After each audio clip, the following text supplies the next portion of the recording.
आमच्या ताई पौर्णिमाताई आणि तरेताई आणि त्यांचे सहकारी यांच्या माध्यमातून होतोय।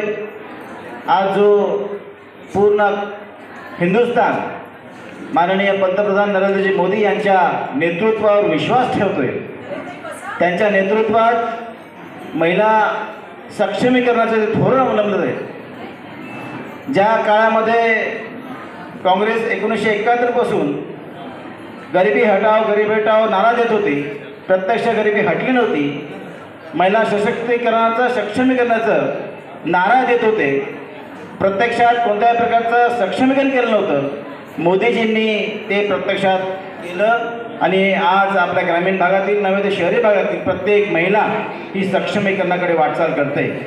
आणि म्हणून आपणच बघतोय की आमच्या पार्लमेंटमध्ये सुद्धा 33% आरक्षण, आज राजकीय आरक्षण महिलांना मिळालेलं आहे। आणि त्यामुळे गेल्या आता 2029ला लोकसभेमध्ये सुद्धा आणि विधानसभेमध्ये सुद्धा महिला ह्या 33% आणि ओपनमध्ये सुद्धा लढू शकतात। आणि त्याच्यामुळे 33%पेक्षा जास्त जागा ह्या महिलांसाठी असतील आणि दिसतील असे मला खात्री वाटते।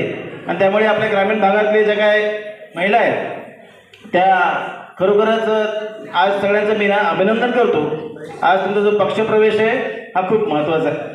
आणि आजच्या आपल्या प्रमुख पाहुण्या ज्या चित्राताई अतिशय धडाडीच्या रणरागीने पालघर जिल्ह्यामध्ये जे महिलांवर अत्याचार झालेले आहेत त्या प्रत्येक अत्याचाराविषयी चित्राताईंनी वाचा फोडलेली आहे। इथे प्रत्यक्षात येऊन प्रसारमाध्यमांसमोर त्याला वाचा फोडलेली आहे आणि जे दोषी आहेत त्या दोषींविरोधात त्यांनी कारवाई करण्यासाठी सांगितलेलं आहे। आणि त्याच्यामुळे अशा प्रकारच्या प्रदेशाध्यक्ष असल्यामुळे आमच्या विनाताई असतील किंवा बाकी त्यांची टीम असेल पूर्ण चांगली काम करते।